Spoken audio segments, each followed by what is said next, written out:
Welcome back to Newswatch 10. I'm Jeremy Babin, and we're talking sports. With wrestling season coming to a close, some of the area's toughest teams are beginning to heat things up on the mat. Last night, Ridgeland and Southeast met for their final Area 6-3A duel. So let's head out to Ridgeland right now for that match. And it was senior night at Ridgeland for Michael Robertson, who plans to play football for Eastern Kentucky next fall. Also, Chris Talent wrestling in his final home match as well for Ridgeland. And we'll start with Chris Talent as he matches up against Josh Wilson from Southeast in the 171-pound weight class. And Chris Talent puts Wilson in some sort of a pretzel mold. Talent, he wins this one for Ridgeland on senior night in 2 rounds. Moving down to the 152-pound weight class now, Alex Snyder for the Panthers facing the Raiders' Tanner Phipps. And Tanner Phipps has Snyder a nasty hold. Phipps takes it in 2 rounds for the Raiders. In the 130-pound weight class, Randy York of Southeast taking on Justin Moore for Ridgeland. Moore gets the better of York here, but York wins another one for the Raiders, taking the victory in 3 rounds. And finally, the Panthers' Zach Clayton and the Raiders' Miguel Jacinto dueling it out in the 112-pound weight class. And it was a tight match, but Clayton takes another one for Ridgeland as he wins in 3 rounds. Southeast, they take it, winning 51-27 over Ridgeland. Well, staying with wrestling and a team that's already accomplished a lot of success and history, the Dalton Catamounts. Saturday at South Paulding, the Big Red proved to be the last one standing. And judging by the recent success, it doesn't appear they're anywhere close to being finished. Saturday's Area 7 Quad A win over Rome's just another stamp on what's already been an impressive season for the Big Red. The victory earned the Cats their first region trophy and their first opportunity to go to the state duels. Not a bad season for third-year head coach Charles Mitchell. I'm extremely proud for our kids. Felt the kids represented the Dalton community well. Showed a lot of pride, a lot of guts for pulling through the 2-day tournament. But winning wasn't a common occurrence for Dalton, for it wasn't too long ago that the Catamounts weren't even on the wrestling map. If I have to go look back on recent history, before when I was at Lakeview, Fort Oglethorpe, Dalton, I remember there were times where we were just seeing JV wrestlers out to wrestle Dalton. 3 years ago when I was at LFO, Dalton was not ranked at all. I mean, actually, Dalton was a doormat. It was a laughingstock. I don't even think people took Dalton seriously. 3 years later, a lot's changed, as Dalton's now one of the teams to beat in the area. So what's it about this team that's made them so successful?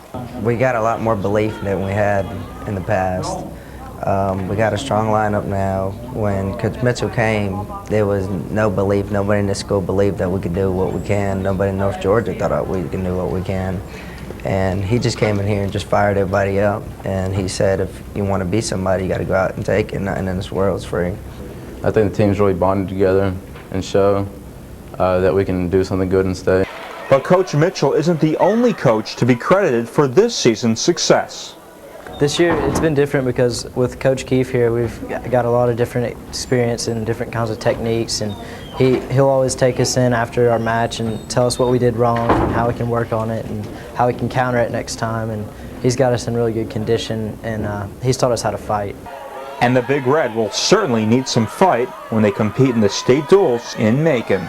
We're going to go down and do our best to represent the community well and come back with a state championship trophy for the Dalton community. So if anybody can get a chance to come down Friday or Saturday, come down and support us, we would really appreciate that. And again, we're going to do our best to bring back a first place trophy for the Dalton community. Well, since John Smoltz signed with the Red Sox last week, Braves President John Schuerholz has been wrestling with the question, who's going to replace the future Hall of Famer that racked up 210 wins? Today, it looks like he may have found his man. 35-year-old Derek Lowe's agreed to a 4-year deal worth approximately $60 million. In 12 seasons, Lowe's won 126 games with Seattle, Boston, and the Los Angeles Dodgers. During his career, he's averaged 208 innings in the past 7 seasons and consistently has had one of the highest ground ball to fly ball ratios in the game. Lowe will join a new-look rotation that will include Javier Vasquez, Javier Hermes, and Japanese pitcher Kenshin Kawamaki. And it should be interesting as the Braves look to rebuild their stellar pitching rotation this season in 2009. Also should be interesting tonight, and a lot of basketball going on in Northwest Georgia as several games are being played.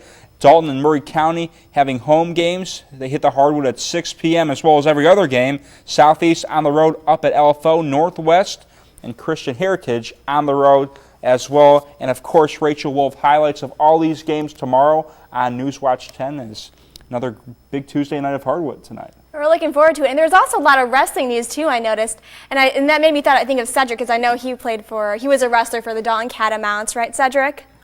Well, bringing up old memories there, Rachel. I'll tell you what, I'm getting old now, but that was many, many years ago. During my younger days, when I was in more in shape and that type of thing. I need to get back into the habit of working out a little bit more. Maybe I can get that figure I used to have. You won't forget any of that. Right, sounds good. At least keep the rain away. If you could just keep the rain away, I'll deal with the Well, I don't think we'll have to worry about any rain anytime soon with those it's the wind, temperatures. even when it's sunny, and It then the will wind be, will and get you. by Thursday, it's going to really get you. It's gonna hit everybody. Stay inside if you can. I've been able to swim to work every day. It's been so wet out there. Really? Yeah, seriously, I yeah. don't swim, so I don't do that. You wrestle. I You wrestle. wrestle. There you go. There you go. All right, well, thanks so much, Cedric. And that's all the time we have.